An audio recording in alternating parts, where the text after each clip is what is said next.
Sempat terdiam, kali ini rumor tentang transfer Jesus kembali mencuat. Yap, jika sebelumnya hanya media-media umum Italia saja yang sering mengabarkan, kali ini kabar soal transfer Jesus datang dari jurnalis besar Gianluca Di Marzio, yang kita tahu sering disebut sebagai gurunya Fabrizio Romano.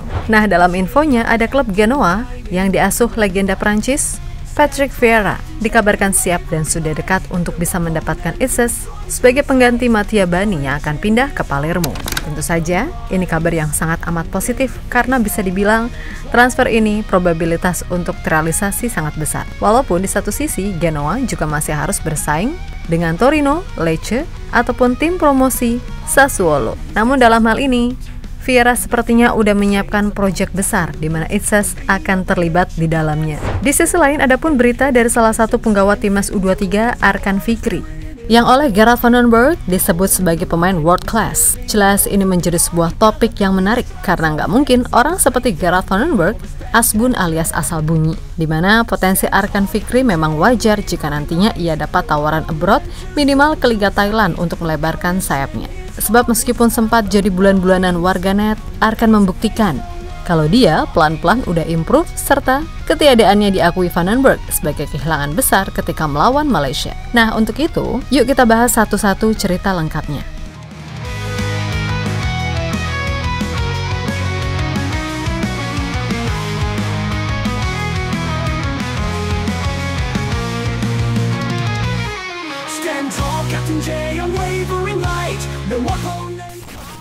Di tengah-tengah latihan pramusim, Jesus kembali menjadi sorotan di Italia.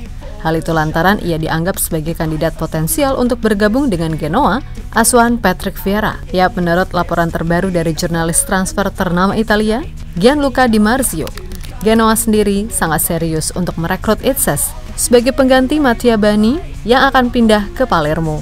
Jelas, ini menjadi berita yang sangat positif karena sebelumnya kabar soal Jesus hanya diumumkan oleh media-media mainstream di Italia. Lantas sebesar apa kebutuhan Genoa akan kedatangan Jesus? Nah, Genoa yang musim lalu finish di peringkat 13 Serie A diketahui akan kehilangan Mattia Bani, bek tengah veteran berusia 31 tahun, sekaligus kapten tim yang telah menjadi bagian penting dari skuad sejak 2020. Yap, Bani sendiri akan bergabung dengan Palermo dengan biaya transfer sekitar 2 juta euro.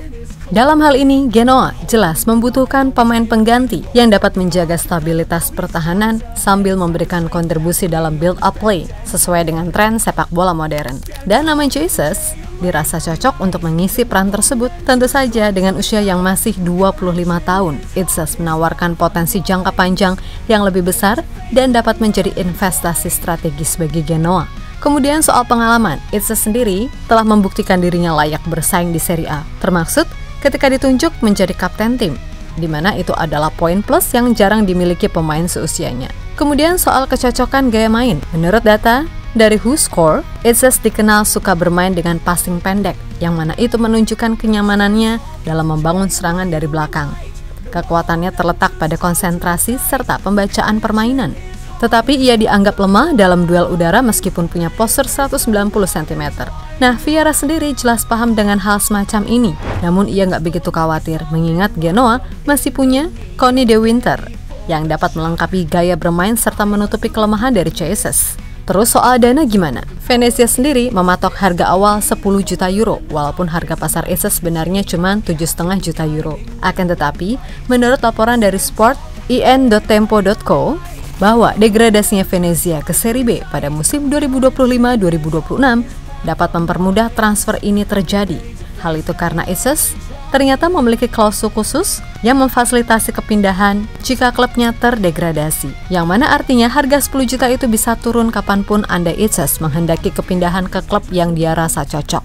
Intinya, akan menjadi hal yang positif bagi perkembangan karir Jesus andai transfer ini terjadi, sebab kesempatan untuk mendapatkan menit main reguler di Serie A akan tetap terjaga. Kemudian ia juga akan berkesempatan dilatih oleh legenda besar lainnya dalam diri, Patrick Vieira. Jadi dua Patrick nih, dan sama-sama legend pula, mantap.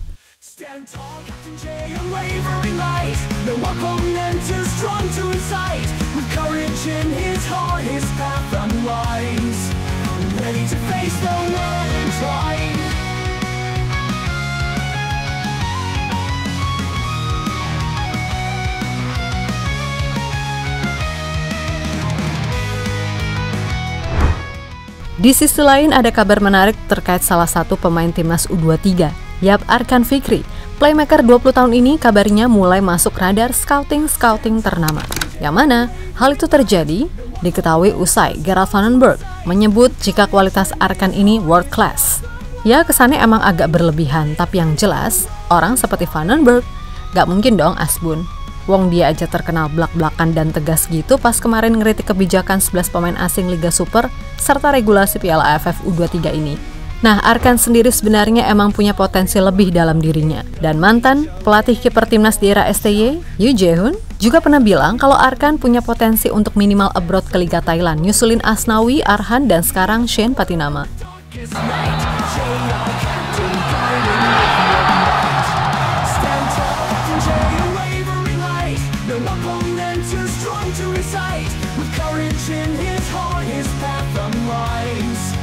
Ready to face the world and try.